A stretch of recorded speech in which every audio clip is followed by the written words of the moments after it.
Good afternoon, students. Today we are continuing with genetics. Our day's topic is dihybrid cross. In the previous class, we had studied about monohybrid cross, where Mendel had crossed two pure varieties of plants with contrasting traits for a single character and obtained their ratios, where we had seen the phenotypic ratio was 3:1 and the genotypic ratio was 1:2:1. Later in the dihybrid cross, he had taken different combination of those 7 characters where he had taken contrasting traits of 2 different characters and crossed, and the ratios obtained from them were considered as the dihybrid ratios. Let us consider, he had considered different combinations, so we will consider on one combination where he had taken round seeds, the seed shape and seed color. 2 characters were considered, the seed shape. So what are the different seed shape? It can be round, the dominant one, or wrinkled, the recessive one. And seed color, which is yellow, the dominant one, and green, the recessive one. So he considered these 2 characters. These are the characters of the genes. These are the contrasting traits or their alleles. So the first plant with the dominant traits, we know that Mendel always started with pure varieties of plants where all the alleles for every character considered will be of the same type. That means they will be homozygous in nature. So the first plant will be having capital R, capital Y, and the second plant will be having small r, and small y, round and yellow, wrinkled and green. It is seen formation of gametes in dihybrid cross is slightly different from the formation of gametes in monohybrid cross. That is because in monohybrid we are considering 2 characters and their respective alleles. So in each gamete, at least one allele of each character or each gene must be present. So for F1 generation, the gametes that we obtain after meiosis will be RY, capital R, capital Y for this plant, and small r, small y for this plant. On cross-pollination, so all members of F1 generation will be having this combination capital R, small y, capital Y, capital R, capital Y and small y, where they are heterozygous for the condition, but their phenotype will be having round and yellow seeds. It is seen that when the gametes for F2 generation are formed, here each gamete should be formed in such a way that each gamete should contain at least one R and one Y. That is, gametes for F2 generation, we can have the possible combinations. If you consider plants RR, so what can be the possible combinations?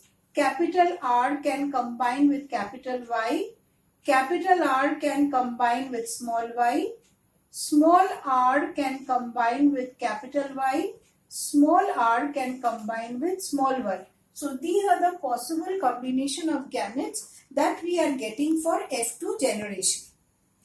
Now from here, based on this, Mendel's third law,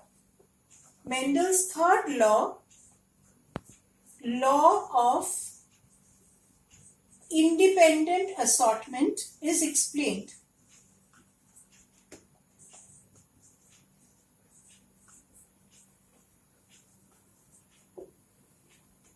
law of independent assortment is explained, which states that when there are two pairs of contrasting characters, distribution of the alleles of one character into gametes, when there are two pairs of contrasting characters, distribution of the alleles of one character into gamete is independent of the distribution of the alleles of another character into gametes.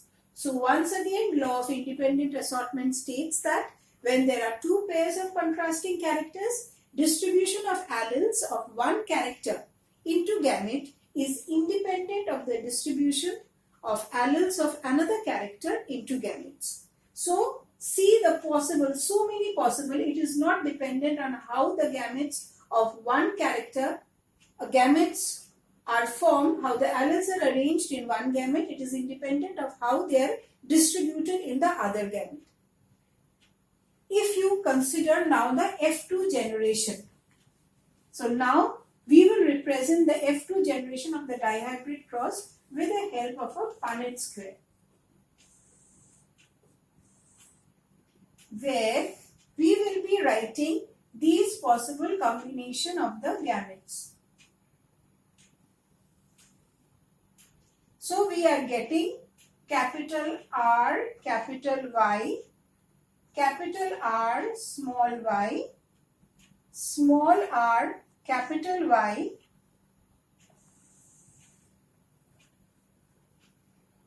and small r, small y.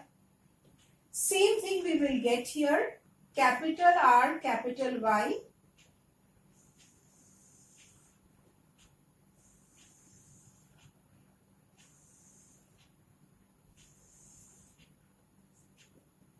this is capital R, small y, small r, capital Y, small r, small y. So the possible combinations will be capital R, capital Y, small y. Taking this, combining with this, we are having capital R, capital Y, small y. We are having this combination, capital R, small r, capital Y, This is capital R, small r, capital Y, and small y. For the next set, we are getting by this combination capital R, capital Y, small y, capital R, small y. Next set, capital R, capital Y, small y. For the last one, we are having capital R, small y, small y. Then the third line we are getting capital R, capital Y, capital R, capital Y, small y. Then with this we are getting small r, capital Y. For this one, small r, capital Y, small y. Last line we are getting capital R, capital Y, small y, capital R, small y, small r, capital Y, small y, and the last one, small r, and small y and small y. You'll find so many possible types of genotype are there. As a result, for dihybrid cross F2 generation, genotype is not very much included in your ICSE syllabus. We are only concerned about the phenotype. So let us find out from so many genotype what are the possible phenotype that we are getting in the F2. So these are the F2 generations that are obtained. Let us consider this one, capital R, capital Y, that is, some will be having both the dominant characters. Like what can be the possible phenotype? We can have round and yellow seeds. We can have round and green seeds. we can have wrinkled,